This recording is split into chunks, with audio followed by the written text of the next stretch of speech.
Hi, everybody. I'm PJ Kwong with another episode of Blade This. I sure hope you were watching Battle of the Blades earlier tonight. I know I was, although I forgot to get pictures, but it's okay. It's a story for a different today. We are going to talk fashion today, skating fashion and all kinds of fashion. And I am delighted to welcome two of my favorite skating types. My first friend is Charlene Bailey. Charlene, thank you so much for joining us. And my next Thank good you for friend having is me. Trent Michaud.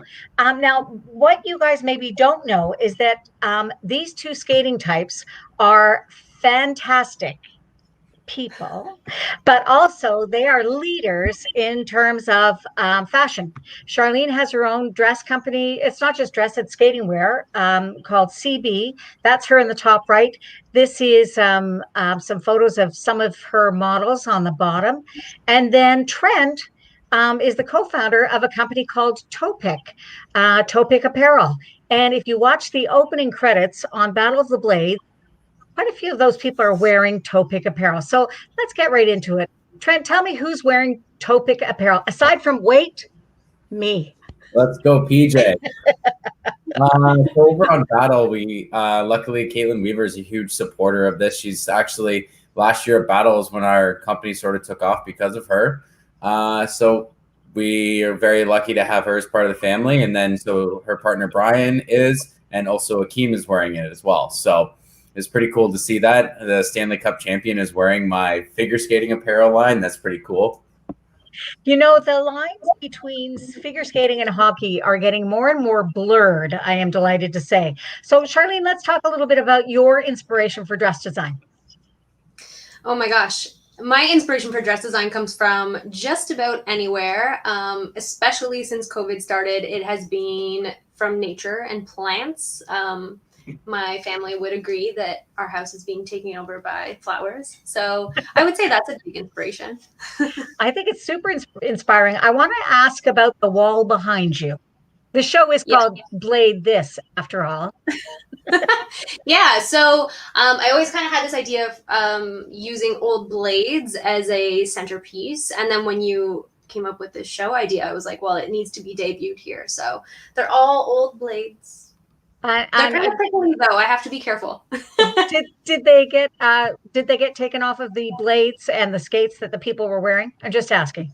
Yes, they are actually they were all used. They've actually all landed triples. So whoa, these are good blades. Yeah. So they've all landed at least one more triple than I have. I'm just saying. Well, I mean, we can't tell them all the details. So Trent, I want to talk to you a little bit about your blades and about your skating right now. You are still in the competitive ranks. Obviously, the competitive season has just gone to bust. Those of us, just before we went online, we were talking about Skate America. We're going to get into Battle of the Blades, and I just want everybody to stay tuned because I got a couple of really cool surprises. Actually saw live skating this week. I'm just saying. Whoa, that's exciting. You have no idea. It was even including getting up early and going to the rink.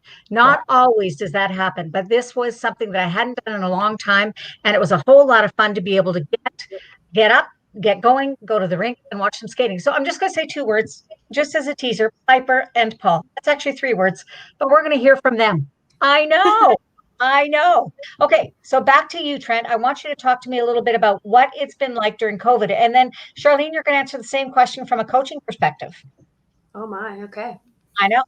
Okay, Trent, it's up to you. Yeah, the season's gone really crazy. You know, we were planning on getting ready for Skate Canada, and then unfortunately that was canceled. Luckily, Skate America happened, and I think that's a good sign that some events are happening, even in other parts of the world at the moment. But for us, it's really just setting goals week by week and setting a plan. You taking the worst case scenario in place just in case, and just sort of getting ready for next year. That's our big focus. We're still focused on virtual challenge and then nationals, but just in case, we're just really trying to prepare ourselves for the next season. Now, what about you, Charlene? Things have been different for you, obviously. People are recycling their dresses from last year, for instance. Not as many people can be in rinks, coaching or skating. So tell me about your life during COVID. Ooh, it has been so interesting. I think, well, I'll start with the coaching perspective since you brought that up. It has been interesting because I'm not a base coach. I'm not always coaching. And so when the numbers went down recently in the area that I teach in, it was kind of like a kick to my heart a little bit because I don't get to see the kids that I usually work with on a regular basis. Hopefully the numbers go up if everyone behaves. So that was kind of hard. There was a lot of Zoom teaching. Yes, a lot of Zoom everything. Yeah, and then from a dress perspective, it was super interesting because people are either reusing dresses or they were using that time to really create something masterful that they could use into next season. And like Zoom meetings to do measurements and lots of. Thank goodness that a lot of my work was already over email or over FaceTime. So not a lot changed there. Maybe just a little bit less volume, but still lots of creative projects. It's interesting when we're talking about creativity and we're talking about costume design. Obviously, it is a hugely important factor, and the coolest thing ever is that as we're talking about fashion tonight and about Battle of the Blades, Mathieu Caron, who is doing the costumes for Battle of the Blades, he was mentioned in a great article on cbcsports.ca. You should go check it out because his costumes are beautiful. Let's take a quick look at some of the costumes from last week. So this was the leaders from last week, if you will, that just knocked it out of the park. We're looking at Asher Hill and his partner Jessica, Magic theme program. From last week, if we take a look at Carlotta and Chris, and then Jessica and Asher, that was just sort of kind of one different set of costumes. I cannot imagine how difficult it is to come up with costumes and then have to fit people and get them together on a weekly basis. This is Eric Radford, his partner Jennifer Botterill, and this is Caitlin Weaver. Her hair, by the way, in this shot is everything. That's Caitlin and Brian. Don't you think? I mean, I have such hair envy where that's concerned. I know. We're all looking at you, Trent. That's for darn sure. Yeah. Also, last week, let's take a quick look at Vanessa and Akeem and Violeta and Anthony. Again, the dresses are not like off the rack. They're all custom dresses that are beautifully suited to each of these skaters. So what do you think about the costumes? Okay, I asked Eric Radford. Oh, guess what? He's another surprise interview coming into the show this week. Not this week, tonight. And I asked him, do clothes make the man? So what's your feeling about that, Trent? I don't get as much say in it as like I pretty much will just wear what I'm told, but I do think that there is definitely an appeal to it, especially when you have a very theatered or costume, like very theatrical program. It definitely helps a lot get into that role. My black shirt from Nationals last year, I just absolutely love it. So I felt really nice and good on the ice with it. It was super, super simple, literally no stones, nothing. I just loved the way it felt. It's probably the most comfortable costume I've ever had in my life. And I do think that there is a lot of it from the costume aspect, especially in a performance, that really feeds to it.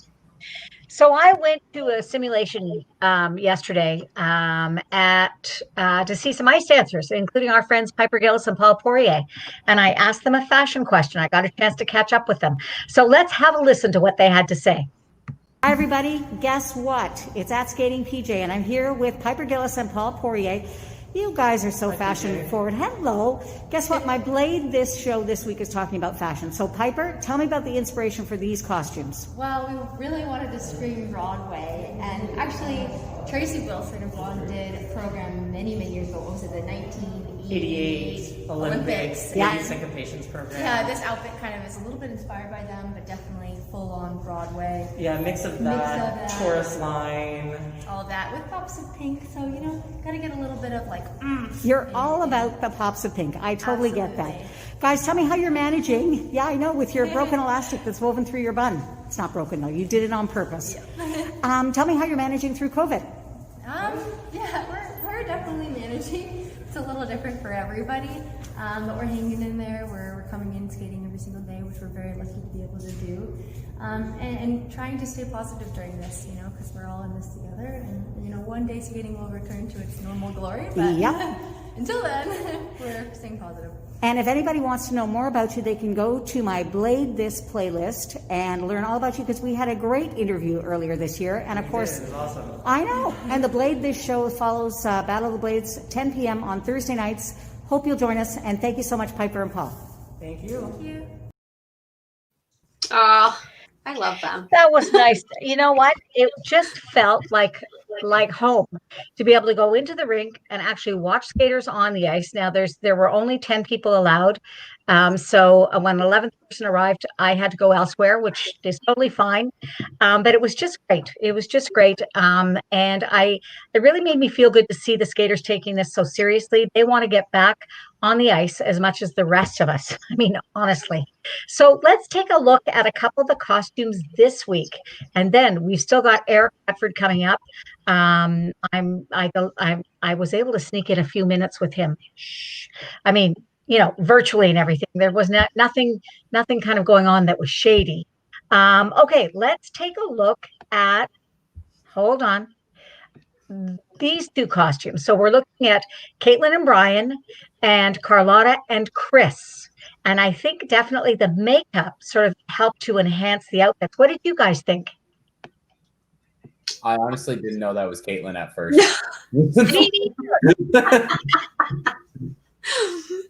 I mean, yeah, it was like, I think as figure skaters, we're used to a level of costuming, but that was like a whole other level of costuming. And I had to do a triple take. I was like, that's Brian, that's Caitlin. Okay. Like that was a full committal situation. So good for her. And I loved the face makeup. I mean, I thought it really added whole dimension. You can't see the back of that dress, but I am absolutely obsessed with black illusion on a dress. You are too, Trent. I'm quite sure of it. Now, what did you think? It looks amazing. What did you think about some of the pair moves that the boys did? Like, I'm impressed by, so Megan DeHamel with a throw double sow, Vanessa James with a throw double flip, lifts, overhead lifts. I mean, seriously, I kind of have to watch this way a tiny little bit, as it says. They've only been on figure skates a little bit of time. It's really impressive. I think every year, like, I remember watching Battle when I was younger, but since they brought it back, even since last year, then skating has improved a lot. And they're in respect of trying to do more elements and lifts and stuff, but you can actually see their skating is getting a lot better. And they're trying, especially this week, I think it might have been easier to be more theatrical with the Halloween theme, but they're all around skating has improved a lot in Battle since it started. Boy, has it ever. There was a lot of figure standing at the beginning of Battle with some of those hockey players. No offense intended, hockey. I love you, but seriously. So these couldn't get rid of the hockey skates for him. What was that? Ty Domi back like in the I know. Couldn't get rid of the hockey skates. He was my favorite figure stander. He was not a figure skater at all. Anyway, what did you guys think about these costumes? We're looking at Eric and Jennifer and Vanessa and Akeem. I thought that they were both super dramatic costumes, and I loved the way that they looked on the ice. What about you guys? Yeah, I mean, this week I was a little bit like, oh my gosh, Eric Radford, like, hello. I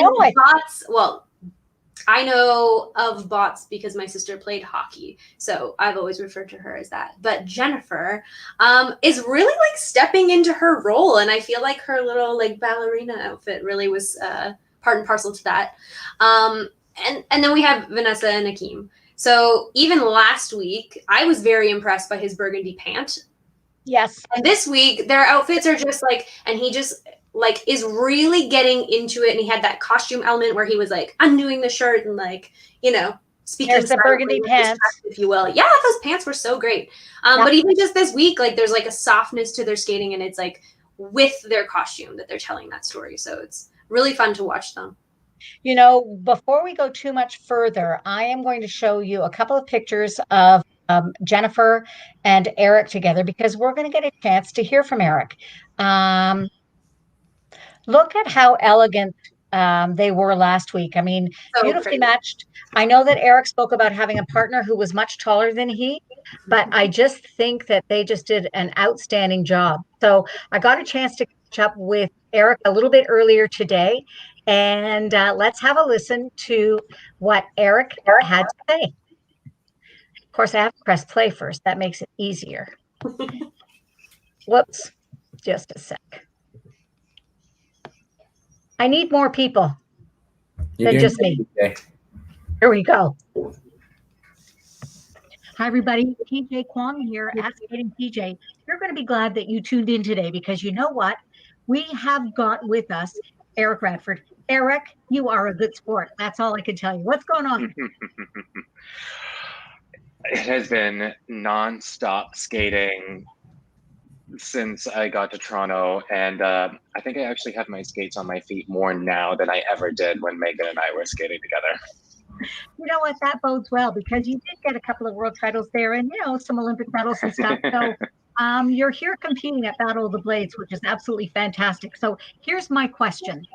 In my mind, hockey players are attempting to stay grounded, while figure skaters are always trying to take flight.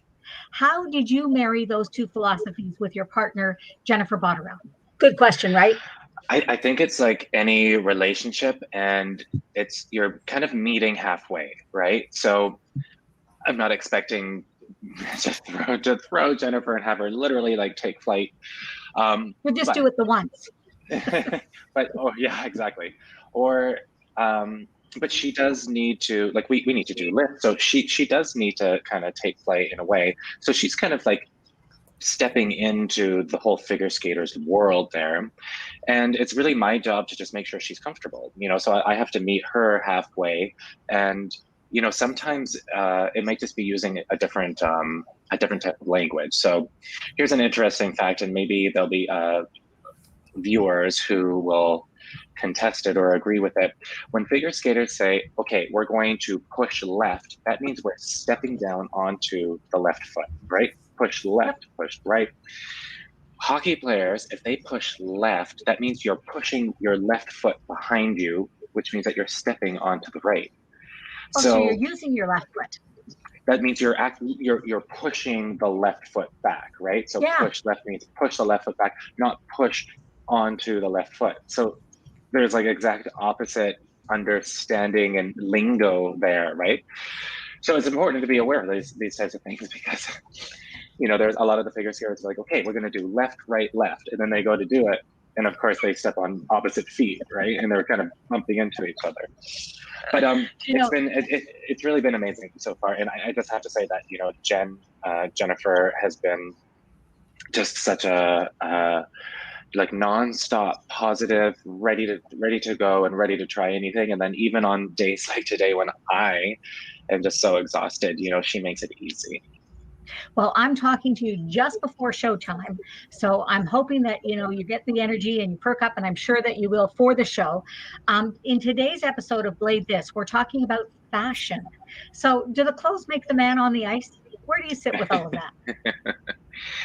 I think that they can add a lot to a performance, and I think sometimes they can detract from a performance. So I think that it's quite important, and especially especially in an episode like tonight's episode, which is kind of like a Halloween episode where your costume is going to be part of the story you tell. But a good friend of mine, Mathieu Caron, he's doing all of the costumes for the show, and it's been amazing. He is a total genius, and he has done an amazing job so far. And like every time, when the figure skaters or the teams cross one another backstage, we're all just like, oh, cool, you look amazing, so everybody's loving the way that we look when we go on the ice. Well, I'm loving seeing you on Battle of the Blades. I wanted you to tell me very quickly about your charity and your goal. Jen and I's charity this year will be the Canadian Cancer Society. We both have stories that hit close to the heart involving cancer, and we've lost people to the disease. So it definitely, again, on a day like today, gives us fuel to keep on going and keeps us motivated and inspired. And the goal is, I feel like any competition, we have to focus on what we can control.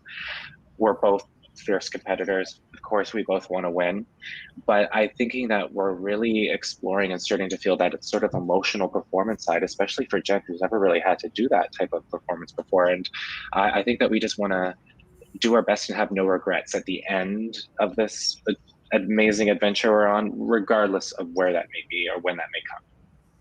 You know, it's absolutely the most fun I have on a Thursday night is watching Battle of the Blades and then talking with all the skating fans. Skating fans miss you. We love you. Eric Radford, thank you so much for talking to me. Thank you, and enjoy the show. Okay, guys, we're back to the show. And thanks again to Eric Radford for taking the time to talk to me. That was a talk. That is so funny. So what did you guys think about what he had to say? I mean, when you think about it, I mean, we're all skaters. Can you imagine trying to get somebody up to speed in sort of 2 weeks? I mean, Trent, you had some experience on the skating show whose name escapes me right now. That's right. That's right. And you were acting as a stunt double, right? Yes, correct. Evelyn and I were stunt doubles for the main roles. So, but the main roles are still trying to look credible. So how does that actually happen? I mean, we've all been skating since we were children. It's a hard sport. It's not one that you can sort of pick up as easily. So hats off to those hockey players, because honestly, I'm impressed. What do you guys think? Yeah, for sure. Like even like on spinning out, the guy Eric Evans, had skated before, but kind of like was a hockey player, so he had a little bit of an easier time. He could skate forwards and backwards, only toe picked a couple times. I have to give it all hands on. Like Kaya did a great job. She never skated before in her life, so she was able to skate around enough to help with the production and stuff, but she had to learn a lot and she took a lot of falls. What about you, Charlene? Have you ever had to try and get somebody who's not a child up to speed in skating? I have, just in small little doses, and it's funny because it really makes you self-reflect upon something that we really take for granted. Because and Trent, I'm sure you can relate. Like when my family put me on the ice, it was just like, okay, go, and I was gone. There was no. It wasn't like last week, I think, the story of Asher Hill and how he had to be bribed with French fries. That was never a thing. and you were just gone, right? So when and especially with adults, like there's this whole other thought process of like, if I fall, I'm going to get hurt. I don't want to do this. So yeah, it's very different. Certainly not to the extent that Trent has experienced doing that on the show. But yes, it's very different. I don't know. I think because we're all friends here. Trent, are you okay with explaining the story about your failed Tim Timbits hockey experience? Of course, PJ. Thank you. Appreciate it. Yeah, so I, of course, was going to be like every other Canadian kid and be a Stanley Cup champion with the Toronto Maple Leafs. That's still, we don't even talk about that. So I went into the Timbits program to learn how to play hockey. I was a terrible, terrible skater. And I was actually kicked out of Timbits hockey because I was so bad that when somebody took the puck from me, I would tomahawk my stick, punch them, trip them. Violent, so violent. Yes, very violent. I like to call it competitive. Yes, I like that too, PJ. I was very competitive. I wanted to keep the puck to myself. So my mom and my grandparents put me into can skate. Ended up seeing a local male figure skating. Kind of wanted to try it to see, and here I am as a pair skater. And the Toronto Maple Leafs haven't won a cup. Maybe I'm the issue. Maybe if I'd been there, they would have won. Maybe it's you. You know what? Maybe it's you. I mean, we could ask the hockey players on the show what they think, because honestly, I hope it's not you. Okay, here's a very good question. This one is coming from Trevor Crow. How many people review or approve a costume before it gets on the ice? Well, I think if we're speaking from a show standpoint, I think Mathieu Caron in this circumstance probably has a lot of say in that. But I would say at least a coach, a choreographer, and then the skaters. If it's a pair team, then you add another skater, obviously. So you're looking at like anywhere from 3 to 5 people. And then maybe parents. So there is quite a filtration process for some people. Others are just like, yeah, do whatever. It depends on your relationship with your designer or your dressmaker, I suppose. But What about you, Trent? For me, yeah, it's so Allison always starts with our costume designer, and then from there, normally we'll go in and see it. So it's like I will say certain things, but normally I just do what I'm told. I just wear what I'm told. If it's pink, it's pink. Oh well. Like, I feel like you're like Johnny Cash of skating. You're like the man in black, but it's like your look, you know? Yeah, I guess. Well, I guess last year I wore black in both programs. Fair point. It was a look. It was a look. It was consistent. Yes. So, like, realistically, probably three to four people, and like a choreographer as well. Like Eric has input of like we get his color input, what he kind of sees, that sort of thing. And then from there, we also make sure that judges like it as well. If they don't like it or they don't think it looks good, then we need to change it because that's where the people we're trying to please. Totally. You know, it's so interesting. And then again, when I look back at sort of Battle of the Blades, let me just pick out one of the costumes this week. I was really partial to Eric and Jennifer's costumes, that whole ballerina dress. And, you know, the funny thing is, we're used to costumes. I mean, we've all, you know, done skating shows from the time we were kids. But if you're someone who's a hockey player, you're probably not as used to costumes. So you're putting a sport that you're not familiar with. And then on top of it, you're having to wear an outfit that is certainly outside of your comfort zone. I think it's something that's really kind of tough. And I know that sometimes when you're younger skaters, that you're trying to convince them. So Trent, when you were a little kid and, you know, doing, you know, singles competitions and having to wear the dreaded one-piece jumpsuit, did you have to wear the dreaded one-piece jumpsuit? You can tell me. Yeah, so my last year with my first coach, Lisa Conley, I had a one-piece outfit. And then ever since then, I've pretty much only had one pieces because Michael Marinero used to train with Allison, skated with Margaret Purdy, and Mike used to lose pieces of his costume all the time or forget them. So Allie put a fist down, and every single boy from then on had one piece. Charlene, what has been your biggest thrill as a designer so far? What kind of costumes have really, I mean, you dress Michelle Long. She looks exquisite every time she steps on the ice. And she's, you know, senior lady, former national team member. What really is exciting for you as a designer? I mean, before I get into it, surely, you know, Michelle is among other company that the girl could wear a paper bag and she would still look magnificent. So it makes my life very easy. I would say the most exciting part is when someone just kind of, you know, brings the music to you, and maybe it's a coach and a choreographer that you've worked before, and they're just like, okay, we trust you. We're just going to give you the reins and we want you to run with it. I think sometimes there are criteria that we have to hit. Like, okay, we don't want long sleeves because that's the preference of the skater, or we don't want this color because they have 17 dresses of this color. But when you get absolute freedom, it is the best because you get to think outside the box, whereby you're not stuck in the confines of like, okay, we need this classic shape that everyone has right now, or, you know, ombre was a big thing and it will be a big thing for a very long time. Like many of the Russians still do airbrush jobs. But I think just like really having the freedom to create instead of feeling like you're fulfilling a job or doing a checklist situation, that is the most exciting, because sometimes and I'm sure other designers can speak to this, sometimes I surprise myself and I'm like, oh, that looks very good. Okay. So it's fun. So Trent, I want to talk to you about the inspiration for Topic Apparel. Where did that come from? What, you know, of all the things you could do in the world, I would not have necessarily pegged you as a clothing designer guy.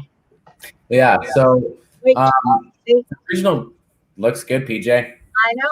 I love it. Yeah. So the original thought actually was one of my best friends, Matthew Power. He's a coach in Newfoundland. We were talking one day in the summer last year about I had a student who wanted to join figure skating. His parents were a little bit edgy about buying him figure skates because if they didn't like them, it's hard to obviously give away boys used skates or anything like that, or even find used skates. So I was able to resource out a pair of used skates, and as soon as he said he liked it, his parents had no problems buying him new skates.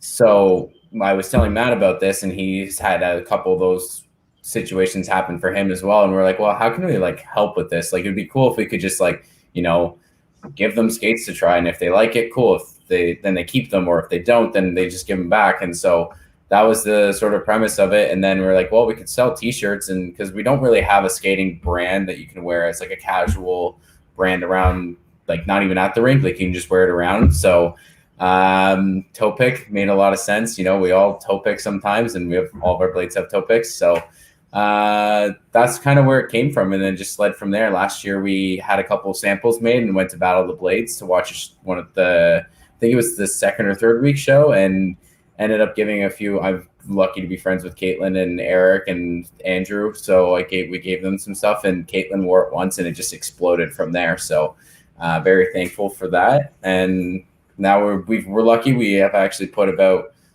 9, and then we have a few more coming, 9 boys in figure skates, and we paid for 2 people to actually skate this summer due to COVID.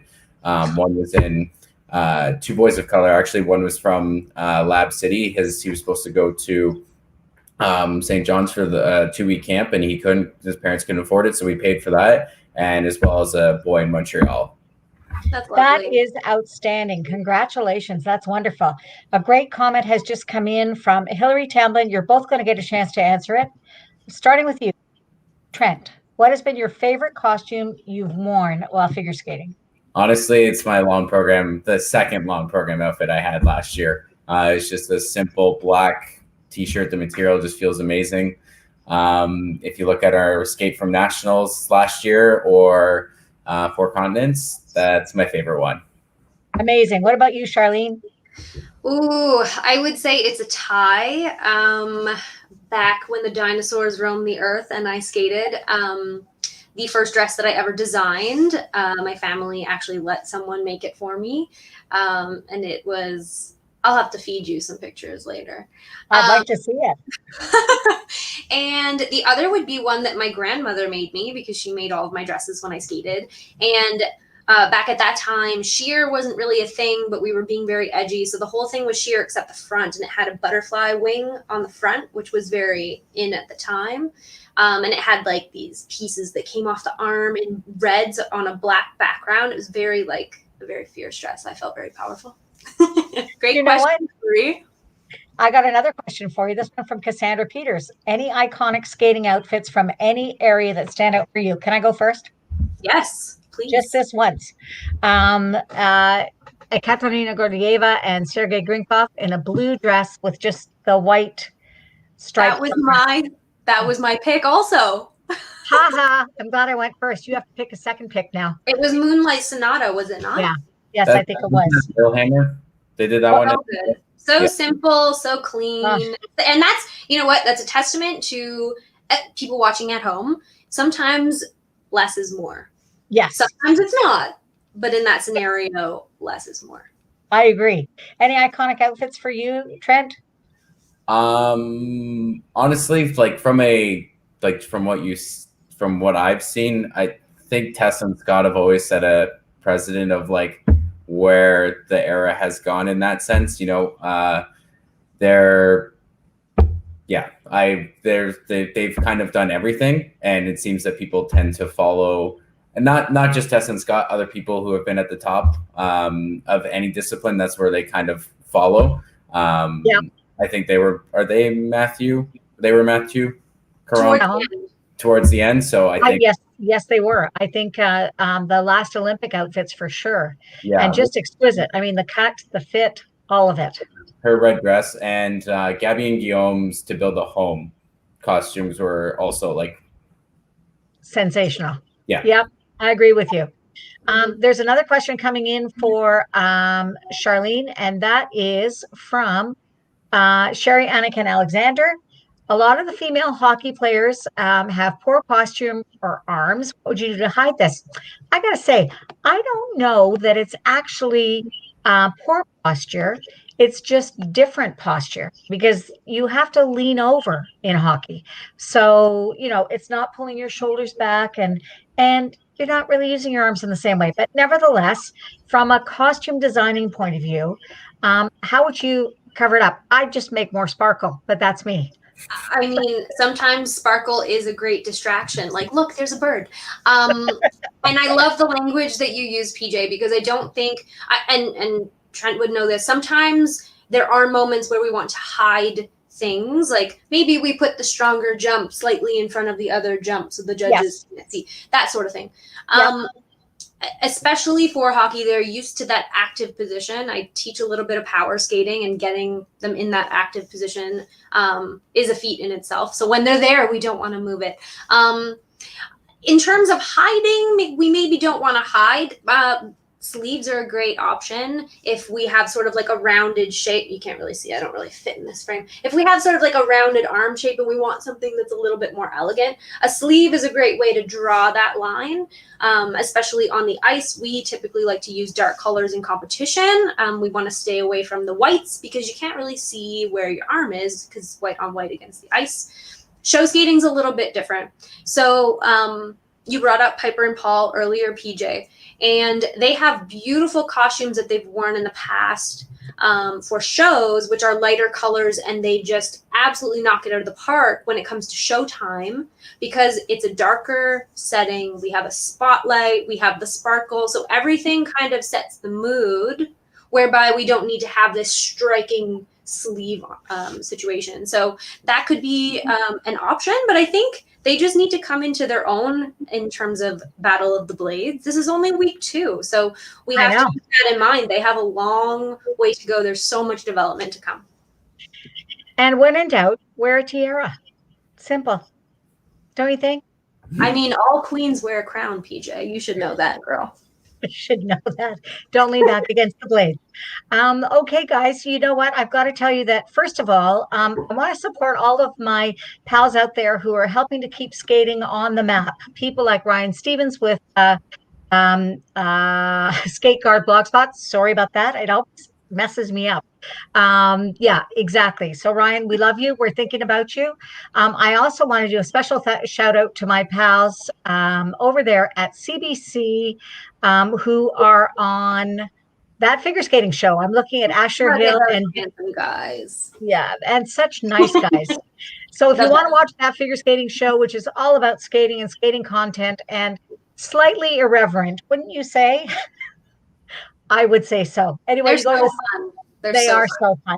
You go to the CBC Sports YouTube channel to sort of check in with them there. Anybody else that's sort of out there that wants to talk about skating, we are going to be back next Thursday for sure. I want to thank my pals at Wooden Panda who help me with all kinds of technical stuff because really I'm adorable in my own way and I'm really good with words, but some of this other stuff is a bit of a mystery. I want to also say that we're going to have like a last chance to comment on what I'm calling Bye Bye Blades, our team from this week that got sent home. But first, there's Danielle. Danielle, we love you. Takes the best pictures in figure skating. Okay, tights over the boots or inside the boots? Last question. No Trent, gloves. you want to stab at this? No gloves. There, I've said it. You know what? Nude gloves have started to become a thing, but I only like nude gloves if they're mesh because if you've got like a skin thing that doesn't match, hashtag Aurora tights, hashtag FSDIA. If your tights don't match, it just looks ridiculous. Yeah. And everyone deserves tights and gloves that match if you need to wear gloves. Tights in the boot. In the boot. I think for a long time, people thought, oh, we're going to put the tight over and it's going to elongate the leg, but it actually gives a really chunky ankle. We like tights in the boot. Evelyn Walsh, tights in the boot. Classic. Legs Classic. for days. That's our pal, Danielle Earl, Yay Shar, and Trent. She said me too at the end. Here's what I want you to know. Danielle Earl is one of in our skating family. She's one of the people I get to see at events all the time, and she takes some of the best figure skating photos anywhere, including from Battle of the Blades. I'm just saying. So those fantastic professional photos, not the sketchy ones from my television, but the real ones. Okay, so our last thing we're going to look at today is we're going to look at Bye Bye Battle. So the team that we had to say goodbye to today, and she is one of my all-time favorites. And Anthony, I'd have to look up his name because it's only week 2. And We're on a first name basis. we'll just say Anthony. Hold on. Anthony. Looking up at my cheat notes. I'm Stewart. Anthony Stewart. I knew it. I just knew it. Anyway, I want you guys to give me a bit of an impression. 2 weeks in, I thought they're just adorable. I hate saying goodbye to anybody. So, Trent, let's talk for a moment about Violeta Afanasieva and Anthony Stewart. It's sad to see anybody go, like you said. Violeta's been on the show many times. She's an amazing skater. And 5 out of 6 years. Pardon? 5 out of 6 seasons. Yeah, she's been a staple in all the Blades. And yeah, Anthony did a great job. Anybody who comes on the show and is fully committed to figure skates right off the bat and trying to do as much as they can, kudos to them. It is completely different, and I hope that this has helped Anthony in whatever he would like to do, and I think he is I hope it at least brought attention to his charity. And as you know, I think that's the big thing about Battle, no matter even who wins, that there's a lot more attention to all the charities that the skaters bring forth. And Violeta and Anthony were supporting Canadian Tire Jumpstart charities. That part I knew. Couldn't come up with Anthony's last name, which is terrible. But you know what? He looks like a giant teddy bear. I love the way this guy looks. I just want to, I don't know, and so strong. He was another one of the lifting boys that I thought, you know what? I would feel secure as the girl being lifted. Okay, Charlene, final thoughts about Violeta and Anthony. Well, I mean, where do we begin? Violeta is lovely, and her husband, Pete Dack, is part of the team, so you know there's some serious cohesion going on there. Pete Dack actually used to partner my dances when I was a child. Oh, really? Yeah. He's coaching them. Yeah. So there's a lot going on behind the scenes that is making them look so good. I love her expression. She's so into it. She does not ever want to lose.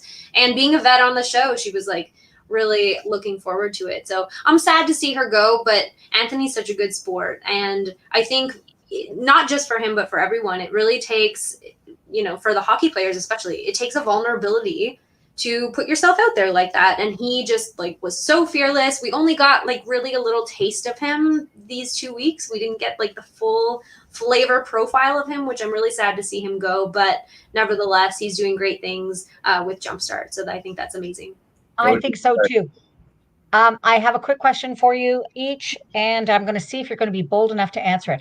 Okay, first of all, if you want to vote for this week and next, you can vote by going to cbc.ca/Battle of the Blades, but you can only vote until 3 a.m. Okay? 3 a.m. Get your votes in. All right, I've done my business there. All right, who's going to win? Oof. That's a tough one. I know it's a tough one. That's why I asked you. Okay, I'm going to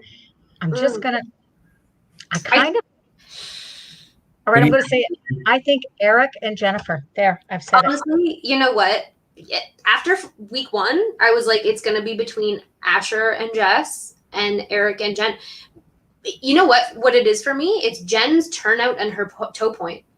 When I coach, it just it awakens a demon inside me when I don't see toes pointed. And she's with this extension, and it's gorgeous. And her dress from last week was yes, it was absolutely beautiful. I think absolutely beautiful. Right. I love Jessica and Asher, their energy, their commitment to sort of doing something creative. But there's just something about these long lines that just is really attractive. And look at her head, that was from last week, that blue dress. But you know what? Asher and Jessica. Don't count anyone out, though. No, we can't count anyone out. There's so much time. Brian and Caitlin are in the mix too for me. Yeah. Yes, they are. Yes, they are. Just because they're wearing public apparel, but. You know what? Actually, and since you popped that picture up, Chris is really impressing me. So Charlotta actually was he kind of looks like a figure skater. She's not wrong. And he's kind of bringing it. So I don't want to count anyone out at this stage. I think it's too early. They can I all. know, but it's still fun to sort of say it and then for people to say I'm wrong in 4 weeks' time. The show was originally going to be 7 weeks long. It's actually only 6 weeks long. The finale is going to be November 26th or whatever that Thursday is. We are going to stay with everybody for this entire season. I want to make sure that if people want to, that they can go to the topicapparel.ca website and get a shirt. Or Matt. Great. Just like me. Or What are Matt. those? Yes. Why are the masks not on the website? I would have ordered They're those. on the website, PJ. Oh, You I were just told too quick, maybe. You were I too was quick. because I wanted to make sure that I had. All right, I'm buying one. I have to go back to the website now. Great. I was so worried I wouldn't get my shirt in time because I ordered it just last week. I sent it right away, PJ. I was on top of it. I got it on Sunday, just so you know. That's fast. Wonderful. Look at I this know. service. Oh, okay. So Charlene, do you Trent? You're not gonna say who's gonna win? No, I'm He's Switzerland. giving participation ribbons out. Do you know what? I am too, actually. As I look at it, everybody is just doing a fantastic job. You guys have also done a fantastic job. I want to thank Charlene Bailey, CB, and Trent Michaud, Toe Pick Apparel, for taking the time to speak with me.